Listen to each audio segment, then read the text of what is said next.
এক সময় স্বয়ং আঞ্জনেয় স্বামী হনুমানও মৃত্যুর কথা ভেবেছিলেন, আর তা ছিল মা সীতার জন্য। হনুমান যখন লঙ্কায় পৌঁছলেন, তিনি লঙ্কার এক প্রান্ত থেকে অন্য প্রান্ত তন্ন তন্ন করে খুঁজলেন।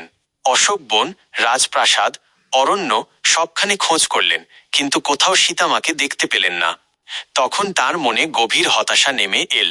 তিনি ভাবলেন, আমি এত বিশাল আকাশ পাড়ি দিয়ে উড়ে এলাম, আর যদি মা সীতাকে না পেয়েই ফিরে যাই, তবে আমার জীবনের আর কি মূল্য থাকবে?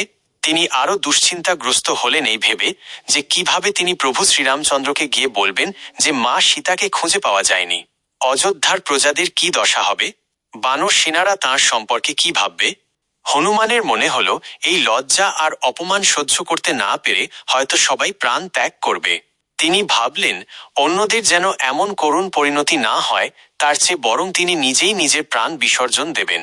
তখন তার মনে একের পর এক ভয়াবহ চিন্তা আসতে লাগলো। কোনো গাছে ফাঁস দেবেন, নাকি আগুনে ঝাঁপ দেবেন, নাকি জলে ডুবে প্রাণ দেবেন। এমনকি তিনি আমরণ অনশনের কথাও ভাবলেন।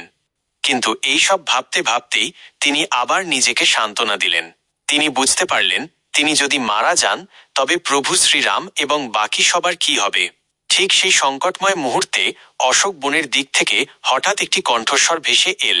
সেই স্বর শোনা মাত্রই হনুমানের মুখে ফুটে উঠল এক প্রশান্ত হাসি। তিনি মুহূর্তের মধ্যে সেই দিকে উড়ে গেলেন এবং দেখতে পেলেন মা সীতাকে। যার জন্য তিনি একটু আগেও মৃত্যুর কথা ভাবছিলেন, সেই মা সীতাই তখন তার চোখের সামনে। জয় শ্রীরাম।